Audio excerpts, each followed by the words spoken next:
안녕하세요. 털보이사입니다. 오늘은 방아쇠 손가락의 딸깍거림이 1년 넘게 안 없어지는 분들께 도움이 될 내용을 말씀드리겠습니다. 처음에는 가볍게 시작했는데 이 딸깍거림이 1년, 2년이 지나도 같은 자리가 계속 똑같이 걸리고 주사를 여러 번 맞았는데도 그때뿐이라는 분들이 꽤 있습니다. 이것은 시간이 더 필요한 것이 아니고 손가락 안에 힘줄 구조가 이미 변해서 비수술로는 낫기 어려운 단계입니다. 이 둘을 구분하지 못하면 같은 치료를, 주사 치료를 계속 반복하면서 시간만 보내게 됩니다. 방아쇠 손가락으로 오랫동안 고생하다가 다시 오신 분들에게는 대개 비슷한 점이 있습니다. 같은 손가락, 같은 자리에서 반복되고 주사 효과가 점점 짧아지고 손바닥에는 그 손가락 시작 부위를 만지면 뭔가 단단한 것이 만져집니다. 이런 증상이 같이 나타나면 단순한 재발이 아니고 힘줄의 구조가 변해서 비수술로는 좋아지기 어려운 단계일 가능성이 높습니다. 조심해야 될 분이 있습니다.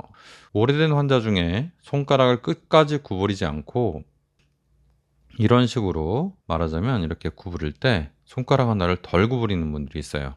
이런 분들은 그 손가락에 걸리는 그 지점, 그 직전까지만 구부려서 걸리는 걸 피하는 분들입니다. 처음에는 의식적으로 했다가 나중에는 무의식적으로 그렇게 하는 거죠. 그래서 본인은 손바닥 여기 이 부분이 아프기는 한데 여기가 도르래 인대가 있는 부분이죠. 근데 이게 걸리진 않는다고 말합니다. 난 걸리지 않아. 근데 손바닥이 아파. 이렇게 말씀하시죠. 근데 이런 분이 사실은 완전히 구부러지지 않기 때문에 사실 제일 심한 방아쇠 손가락 4단계나 3단계일 가능성이 높습니다. 무의식적으로 걸리지 않게 스스로 이 굽히는 동작을 방어하는 것일 뿐 손가락 안은 이미 많이 변해 있을 가능성이 높은 거죠. 그렇게 피하는 사이에 방아쇠 손가락은 계속 진행되고 손은 제대로 쓰지 못하게 됩니다. 통증이 줄었다는 것만으로 좋아졌다고 보면 안 되고 손가락을 끝까지 구부리고 있는지 또 끝까지 잘 펴지는지 봐야 됩니다. 환자분들이 병원에 늦게 오는 이유를 들어보면 아이 뭐 좀 지나면 낫겠지, 예전에도 나았으니까 그렇게 생각하거나 아니면 요새 일을 무리해서 그런 거기 때문에 손을 좀 쉬면 되겠지, 나이 들어서 내가 그런 거니까 아이 뭐 다 그런 거 아니겠나, 이런 이유들입니다. 이런 이유가 맞지 않는 이유가 있습니다. 방아쇠 손가락은 시간이 지나면 좋아지는 병이 아니라 시간이 지나면서 구조가 변하는 병이기 때문에 그렇습니다. 물론 갑자기 무리할 경우에는 좀 무리를 안 하고 시간이 지나면서 좀 쉬면 좋아지는 경우가 있는데 다 좋아지진 않는다는 거죠. 처음에 방아쇠 손가락이 생기면 힘줄을 감싸고 있는 그 힘줄막에 그 부종, 힘줄막이 붙습니다.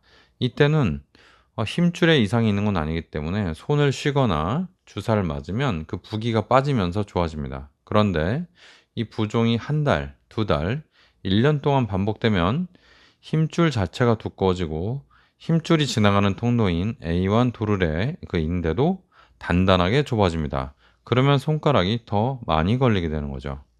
여기서 핵심은 힘줄을 감싸고 있는 막의 부기가 빠져도 두꺼워진 힘줄 자체와 그 좁아진 통로는 그대로 남는다는 겁니다. 한번 두꺼워진 힘줄은 일종의 변형이라서 손을 쉰다고 해서 스테로이드 주사를 맞는다고 해서 또 물리치료를 한다고 해서 다시 얇아지거나 펴지거나 그러지 않습니다. 제가 한번 이거를 그려보도록 하겠습니다. 자, 제 손바닥에 그려볼게요. 여기 힘줄이 지나가겠죠? 이렇게 쭉 이렇게 힘줄이 지나갑니다. 여기 약간 두껍게 그린 부분이 있죠? 이 부분. 좀 더 확실히 그려보겠습니다. 이렇게. 자, 힘줄이 이렇게 두꺼워졌다고 하면요. 그 겉에 원래는 이렇게까지 두껍지는 않지만 여기 겉에 이렇게 살짝 그린 거 있잖아요. 이쪽을 힘줄 막이라고 하시고 여기 가운데 힘줄 전체를 그냥 까맣게 그려볼게요. 네.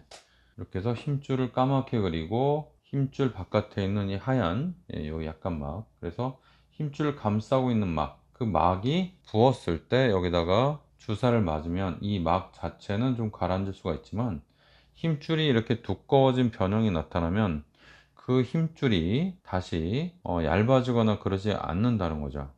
그럼 가만히 두면 그 힘줄을 싸고 있는, 예를 들어서 이게 A1 도르래라고 하면요, 이 A1 도르래 여기 있죠. A1 도르래, 이 A1 도르래가 좀 적응돼서 좀 괜찮지 않겠냐 그렇게 말씀하시는 분도 있는데 어 조금 늘어나는 경우도 있을 수 있지만 기본적으로 인대는 자꾸 자극을 줄수록 자꾸 조이는 경향이 있습니다, 완전히 손상되기 전에는요. 이 적응이라는 것은 인대가 좀 좁아지는 그런 적응보다는 그냥 우리가 동작 자체를 좀 덜 구부림으로써 그냥 이런 익숙한 동작을 하게 돼서 손을 좀 덜 쓰는 그런 방식으로 익숙해지는 경우가 많습니다. 그렇게 되다 보면 손을 더 덜 쓰게 되고 안 구부러지면 이런 식으로 물건 집을 때도 이렇게 손을 안 쓰게 되는 그런 현상이 벌어집니다. 그러면서 손가락 관절이 굳어버릴 수가 있죠. 손가락 관절은요, 약해서 한번 굳으면 잘 안 풀릴 수도 있습니다. 물론 오래된 분들도 문제없이 풀리는 경우가 있지만 문제가 진짜 생기게 되면 잘 안 풀릴 수가 있고 손가락 관절을 잘 푸는 경우도 있지만 나이 드신 분들은 한번 굳으면 안 풀어지는 경우가 있어요. 그래서 통증이 좀 줄어든 것 같아도 점점 진행돼서 손가락이 이렇게 끝까지 펴지지도 그리고 구부러지도 않는 경우가 많습니다. 그래서 1년 넘게 증상이 계속 있는 분들은 시간으로 해결될 단계가 이미 지난 것일 가능성이 높죠. 손가락 안의 구조 변화를 본인이 정확히 평가하기는 좀 어렵습니다. 통로가 얼마나 단단해졌는지, 즉 도르래가 얼마나 단단해졌는지, 힘줄이 얼마나 두꺼워졌는지는 의사가 직접 만져봐야 알고 또 MRI나 초음파를 찍어봐야 알 수 있습니다. 다만 집에서 가늠해 볼 수 있는 그 방법이 두 가지 있는데요.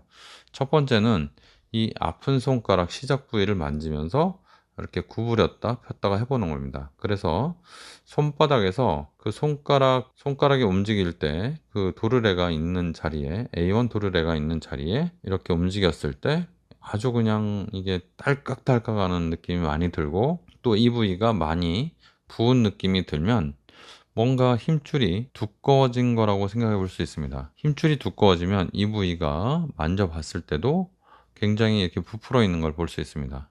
그리고 걸리면 그 부위가 딸깍딸깍하고 아주 느낌이 잘 오죠. 그냥 이렇게 했을 때는 모를 수가 있어요.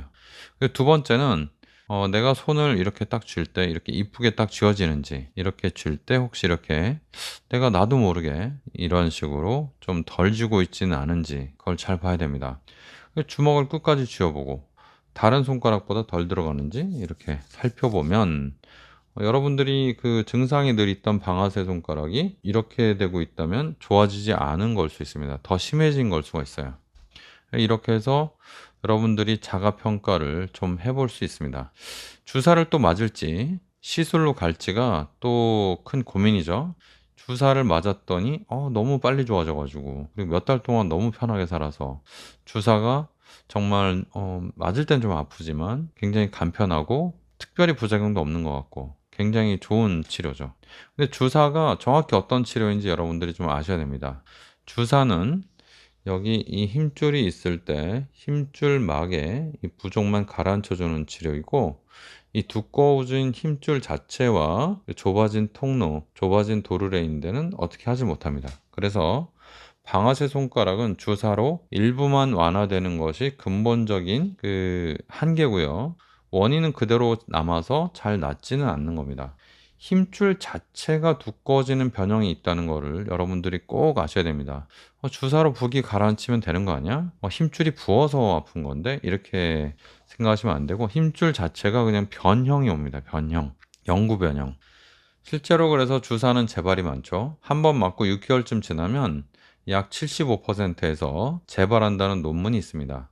그리고 1년이면 약 90%에서도 다시 증상이 나타난다. 이런 얘기도 있죠.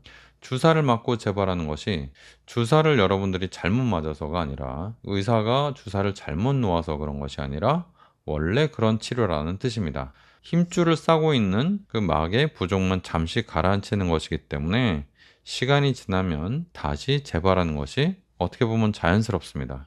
물론 방아쇠 손가락 중에 힘줄이 변형이 많지 않고 힘줄을 싸고 있는 막만 두꺼워져서 일시적으로 걸린 분들은 주사 효과가 굉장히 좋을 수 있어요. 그런데 대부분의 방아쇠 손가락은 힘줄 자체도 두꺼워지는 것이 기본으로 깔고 있기 때문에 주사 효과가 회를 거듭할수록 좀 짧아지고 손가락에 그 주사를 맞고 계속 진행이 되다 보면 손가락에 콩알 같은 거, 볼록한 거 만져질 때가 있거든요. 그럼 결절종이 생기는 겁니다. 힘줄을 싸고 있는 막이 이렇게 터져가지고 꽈리처럼 부푸른 거고요. 그리고 손바닥에 그 두꺼워진 힘줄이 이렇게 뚱뚱하게 또 만져질 수가 있습니다. 손가락이 구부려졌을 때 잘 안 펴져서 도저히 안 펴져가지고 반대 손가락까지 필요하다면 이때는 이미 단순한 부종이 아니고 그 구조가 변한 거, 즉 힘줄이 부풀어서 아예 구조가 이렇게 뚱뚱하게 변한 거라고 여러분들이 생각하셔야 되고, 이때는 주사가 답이 아닐 수가 있습니다. 그리고 또 스테로이드는 같은 자리에 무한정 또 맞을 수 있는 약은 아닙니다. 특히 힘줄에서는요, 횟수가 늘수록 그 부위에 힘줄이 약해져서 보통 같은 자리에 3회 이상은 잘 권하지 않습니다. 드물게 이 주사를 계속 맞다 보면요, 끊어지는 경우가 있어서 이 힘줄을 이어야 되는 그런 수술이 필요한 경우도 있습니다. 힘줄이 어떤 날카로운 물체에 딱 잘려서 끊어진 게 아니고 스테로이드 주사를 맞아서 약해져서 흐물흐물거리다가 끊어지는 경우는요, 힘줄을 잇기가 힘든 경우가 있습니다. 이미 약해져서. 그래서 그때는 힘줄을 이식까지 해야 되는 경우가 있을 수가 있습니다. 그리고 힘줄에 주사를 3번까지는 괜찮냐? 조건이 있습니다. 아주 이 스테로이드의 그 반응이 예민한, 또 스테로이드에 굉장히 취약한 힘줄을 갖고 있는 분들은 단 1회의 스테로이드 주사로도 힘줄이 끊어질 수 있습니다. 그리고 힘줄을 피해서 주사를 놓으면, 힘줄 바깥에 주사를 놓으면 안전한 게 아니냐 생각할 수 있는데, 이 힘줄에 스테로이드를 찔러서 주사를 놔서 이 힘줄이 끊어지는 게 아니고요. 힘줄 바깥에 놔도 스테로이드의 작용 때문에 힘줄 안에 있는 그 세포가 죽어서 힘줄이 약해지는 그런 기전이기 때문에, 그런 원리이기 때문에 힘줄에 찌르지 않아도 똑같이 힘줄이 약해집니다. 그래서 단 한 번만으로도 끊어질 수 있고, 이게 3개월, 굳이 맞자고 하면 3개월은 줘야 힘줄이 좀 약해지다가 다시 좀 어느 정도 회복이 되는 그런 기회를 주는 겁니다. 꼭 맞으실 거면 3개월 정도는 이렇게 기간을 두고 맞으시고, 그리고 1년에 3번 이상은 맞지 않는 걸 권하는데, 내가 힘줄이 예전에 주사를 맞고 끊어진 적이 있다고 하시면 절대로 맞지 않는 것이 좋습니다. 물론 특별한 이유가 없으면, 갑자기 딸깍딸깍 걸리고 너무 아픈데 내가 수술 받을 시간도 없고 그렇다고 하면 주사를 맞아보는 것도 나쁘지 않습니다. 주사를 맞아서 힘줄이 끊어지는 확률은 그렇게 높지 않아요. 예전에 한 20년 전, 30년 전에는 꽤 많았어요. 근데 지금은 힘줄에 주사를 맞으면 위험하다는 거를 대부분의 의사들이 알고 있기 때문에 여러 번 놓지 않아요. 오히려 3번 이상 놔달라고 하면 주사를 놓는 선생님이 가서 수술하라고 그렇게 얘기하는 경우가 굉장히 많습니다.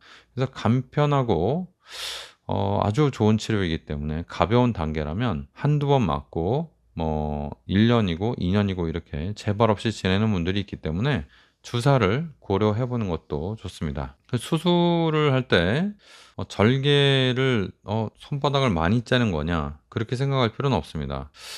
손바닥을 째더라도 보통 한 1cm 정도, 많이 째도 한 1.5cm, 2cm 그 정도밖에 안 째는 경우가 많고요. 절개를 안 하는 경우가 많고요.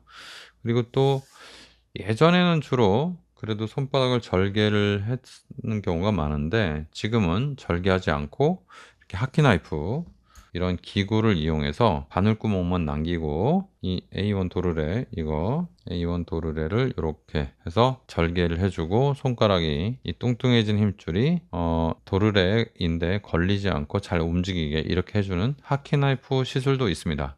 이 하키나이프 시술은 당연히 바늘처럼 생겼기 때문에 손바닥에 큰 흉터 없이 그 도르래인데 A1 활차를 정확히 끊습니다. 한 2, 3일 지나면요, 처음엔 부어서 힘들지만 2, 3일 지나면 손가락 쓰는데 지장이 없고, 통로 자체를 넓히기 때문에 같은 손가락에 같은 증상이 다시 생기는 일, 즉 재발이 거의 없습니다. 제 환자 통계가 꽤 많거든요. 기존의 논문들은 보통 50명, 많아도 100명 왔다 갔다 하는 정도였는데, 제 환자 한 900명, 손가락은 한 1500개 정도, 이거를 한 2년 이상 추적한 통계에서 시술 후의 재발률은 한 3% 미만이었습니다. 정확히 나온 거는 한 2%에서 1% 사이였는데 추세를 보니까 회를 거듭할수록 점점 더 효과가 짧아지는 주사와는 완전히 방향이 다른 거죠. 시술을 정밀 분석을 해보니까 나중에 한 사람들, 그러니까 가장 최근에 한 사람들이죠. 최근에 한 사람들은 재발률이 점점 줄어서 1% 미만으로 된 걸 알 수 있었습니다. 여러분들이 만약에 가능하다면 방아쇠 손가락 때문에 고생을 하고 있다면 하키나이프 시술이 가능한 병원에서 시술을 받는 것도 가장 좋은 선택이 될 수 있을 것 같습니다. 이 재발이 수술보다 많지 않고, 즉 수술보다 적거나 수술과 비슷하고 회복도 빠르기 때문입니다. 하키나이프가 숙련이 되면요, 재발률이 줄어든다는 그런 논문도 있습니다. 마지막으로 1년 넘게 같은 증상을 가진 분이 평소에 챙기면 좋은 걸 말씀드리겠습니다. 가장 중요한 것은 주사 효과가 지속되는 기간을 적어두는 겁니다. 그냥 머리로 기억하면 정확하지 않기 때문에 휴대폰 같은 데다가 이렇게 뭐 내가 언제 뭐 예를 들어서 1차를 1월 5일 날 맞았는데 이 효과가 한 6개월 갔다. 그리고 한 7월 10일 날 맞았는데 2차로 맞았는데 이건 3개월 갔고, 이렇게 적어 놓으면 처음에 맞았을 땐 6개월, 두 번째는 3개월, 그럼 세 번째 맞았을 때는 또 뭐 한 2개월 또는 1개월 이런 식으로 됐다고 하면 본인 상태가 재발이 얼마나 빨라지는지를 한눈에 알 수 있죠. 근데 이 기록을 가지고 혼자 판단하려 하지 마시고 진료받으러 갈 때 가져가서, 또는 이거를 내용을 의사한테 얘기를 하면 좋습니다. 딱 적어서 뭐 1월 달에 몇 달 갔고, 뭐 5월 달에 몇 달 갔고, 10월 달에 어느 정도 갔다. 이 표만 딱 보여주면 그 의사가 주사를 더 맞을지 아니면은 다른 치료, 수술 치료로 해야 될지 바로 얘기를 해줄 겁니다. 그래서 그 메모한 그 몇 줄만 있으면 여러분들이 굳이 고민하지 않아도 의사가 알려줄 겁니다. 손가락을 움직이는 거에 대해서도 좀 알아둘 게 있습니다. 여러분들이 방아쇠 손가락이 있는 상태로 생활을 한다면 이거는 완전히 구부리거나 펴기가 힘들잖아요. 그렇죠? 그러니까 이렇게 운동하기가 사실 어려울 수 있습니다. 그래서 아픈 손가락을 여러분들이, 예를 들어 이 세 번째 손가락이 아프다고 하면 억지로 다 이렇게 꽉 구부리려고 노력하지 마시고 구부러지는 만큼, 펴는 것도 펴는 만큼만 이런 식으로 그냥 이렇게 하시면 됩니다. 이걸 왜 하냐면요, 여러분들이 수술을 나중에 미룰 때 손가락의 관절이 굳어지면 나중에는 운동을 해도 돌아오지 않을 수가 있기 때문에 운동을 조금씩 해두는 게 좋다는 거죠. 아예 손가락을 보조기로 고정하고 몇 달 살거나 굽힌 채로 아예 또 이렇게 안 움직이고 사는 것은 좋지 않습니다.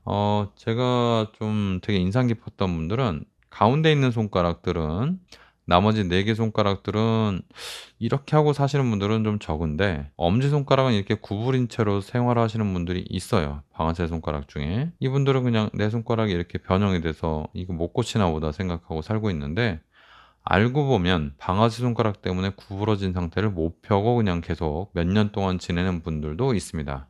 운 좋으면은 나중에 펴질 수 있겠지만, 운이 나쁘면 방아쇠 손가락의 그 A1 도르래를 펴더라도, 그쪽을 뚫어주더라도 손가락이 못 움직일 수가 있습니다. 한 자세로 두면 그냥 굳어지는 거죠. 여러분들 그래서 손가락은 조금씩 움직여 주는 게 좋습니다. 치료 효과, 주사 효과가 얼마나 짧아지는지, 그리고 손 상태가 어떤지 의사하고 상의를 해서 하는 것이 좋습니다. 방아쇠 손가락은요, 시간이 지나면 무조건 이렇게 좋아지는 병은 아닙니다.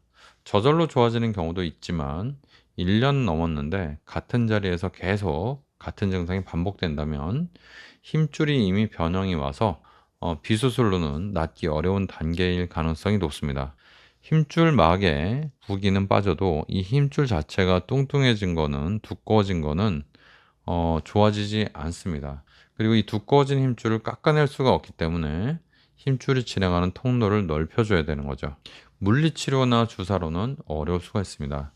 여러분들이 집에서 손을 계속 만져보면서 내 손이 진행되는지 안 되는지 좀 살펴보시고, 주사는 6개월에 약 75%의 재발률이 있기 때문에 이 점도 알고, 주사를 맞다가 힘줄이 약해질 수 있고, 힘줄이 약해진다면 잘못하면 힘줄 때 끊어질 수도 있다는 그런 내용을 꼭 기억하시고, 여러분들이 방아쇠 손가락이 한 1년 이상 넘었고 이것 때문에 너무 괴롭다고 하시면 수술을 생각해 보는 것도 옳은 방법이라고 생각합니다.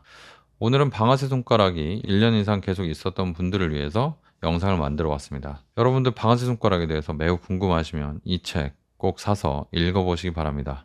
제가 쓴 방아쇠 손가락 책입니다. 털보이사였습니다.